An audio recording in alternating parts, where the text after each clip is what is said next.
Uh, you can hit subscribe one. So this one, I always come up with ideas in my coaching business. Of course, I come across people all the time who say, "I've got an amazing idea, brilliant. Tell me what it is." Then what do you do next? How do you determine the really good ideas from the not so good ideas? How do you make sure you're pointing in the right direction and moving the ideas forward efficiently? And how do you know what to do next? So I always start in the same place, and I always start to trying to get them to think about what are the key assumptions about your idea that have to be correct for the idea to be as valuable as we hope it could be. So it's a really simple tool. I didn't invent this tool. I'm going to try and dig out the book. I've been probably using this for like 10 years, so I'll try and dig out the book that I got it from. It was a UX design book. I'll dig it out and I'll pop it in the description or the comments. And I'm sure this is an adaptation of that anyway, as is often the case. So let me just drag myself out of the way and put myself in the corner here. I'll also got you on there. There's the link to this Google Sheets because it's ever so simple. So for the sake of choosing an example, let's imagine my big idea is to use VR, so VR headset, and to help people use it to learn how to drive. Because learning to drive is a really expensive. I've got two boys. They both learn how to drive, and because of insurance and all those kind of things, of course you get a professional to do it rather than me doing it myself. But it's really expensive, and possibly it's it's more cost than some people can afford. So let's just take as my big idea a VR application, a virtual reality application that comes with some kind of steering wheel or a gear stick or those kind of things that basically teaches people how to drive before they sit in a real car on the real road and have to worry about insurance or all those kind of things. So that sounds like a good idea. So there's a 3-step process. Step number 1 is we list down, we kind of brainstorm all of the assumptions that have to be correct about this idea. So for the sake of this I've put kind of 7 in, I think. So assumption number 1 is that we can teach people how to drive using a video game. So of course it's a pretty critical assumption, but let's say it's a valid assumption that actually the hardware, so the pedals, the gear change, the steering wheel, we can make those cheap enough that people could buy and you could ship those, that you could actually simulate the challenges of learning to drive a car. An assumption is that people actually do want to learn before they actually sit in a car. That basic assumption about that this is a good idea, it's an assumption, and we should test it. This isn't going to be a cheap idea. This isn't something we can necessarily do on to do it properly. You need some kind of hardware. So there's probably that we could raise some startup costs and funds to do this. That we're creating the VR experience is even possible. That we can rent the kit out, because of course the learning curve is kind of steep, isn't it? If you think about if you have a driving license, your learning curve. But once you've learnt it, you kind of learnt it. Probably this is something that people would need that kit for a few months, and probably then you're able to drive on the road quite safely. So perhaps it's a rental type of thing. I don't know.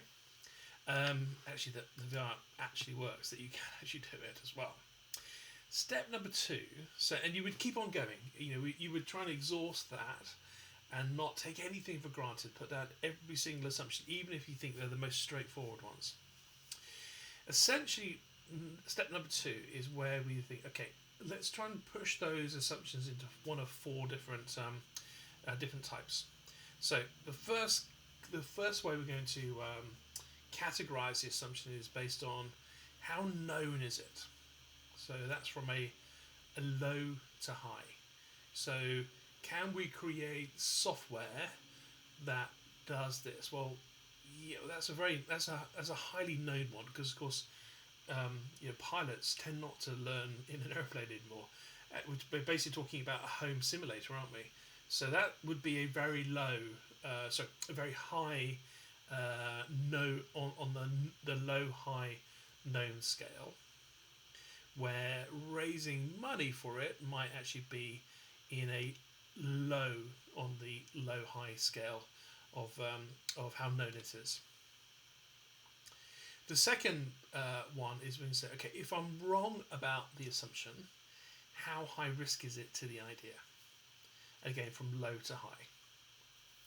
Then I'm going to go and paste these assumptions in. So number 3, paste the assumption into the appropriate quadrant, and you keep on going. Now the really important thing here is, if you find that most of your assumptions fit into this top right, so this top right is the ones that are the most unknown, and if we're wrong, is the highest risk to the project, to the idea. And if you end up putting most, if all of them, into here, don't panic, because the whole point of this this process is to go, okay, what do we need to do next? Who do we need to ask? What kind of experiment do we need to undertake? What kind of action do we need to do to move assumptions from this top right, hopefully down into the bottom left? Because the bottom left, of course, is the low risk and relatively known assumptions. That's where we're going to put those. So if I quickly show you what I mean, that we can teach people how to drive using a video game. I'm going to Control X. So that is high risk, but I think it's a very known one. I say it's building a simulator to learn a physical skill like flying, but in this case driving. That of course it's a high risk one, but it's a very known one. Of course it's possible. So I'm going to paste it into here. The next one, the hardware, the pedals, the gear change, the steering wheel can be made cheap enough. Well, what's kind of this one? I'm going to suggest, well, what's cheap enough?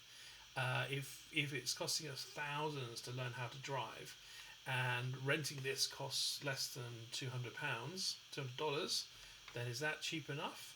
So I don't know whether this was a hugely high risk or indeed hugely unknown. So I'm going to put this into that quadrant there. Oh, I didn't do that. I was talking. Yeah, my apologies. So I'm going to say that is relatively known and a relatively low risk. People want to learn at home before they can start in the car. I would suggest that is quite known. I think people would want to do that before they take on the expense of a driving instructor, or even the kind of the risk of doing harm to a car or other people.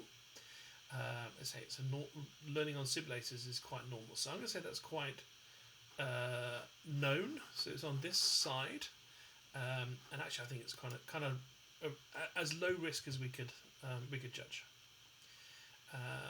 Next one, that creating a VR experience is possible. I'm going to say put it into this quadrant here. So I think it's known because you can do incredible things with VR. But if we are wrong, so it's on the so that it's a known one, but it's relatively high risk, and then that we can raise some startup costs to create the VR experience.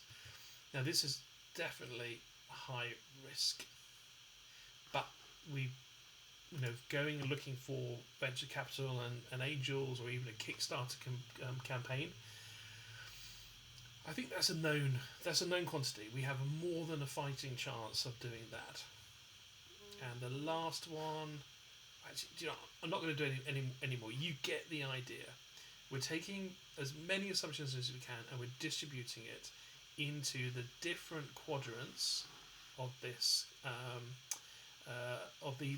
into these one of these four different quadrants.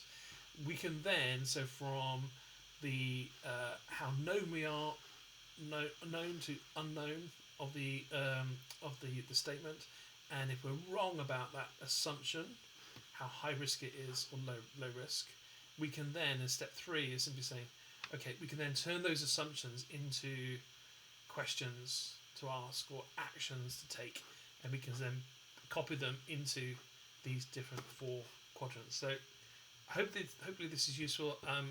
It's the starting point for everything that we do. That I do. It's the most valuable way of not only understanding what are the biggest risks for an idea, and really getting under the skin of an idea and figuring out actually what really makes this idea tick, but also it drives action. It drives to the next thing, the next experiment, the next task, the next set of questions that we need to find out to push that idea forward.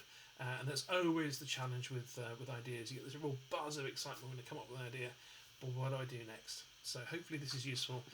So I've got the link. You'll have the link to a template on here as a shared Google Sheets. I'm going to try and dig out the original source for this as well from that UX book. All the best. Oh, and subscribe. That's what they say, isn't it?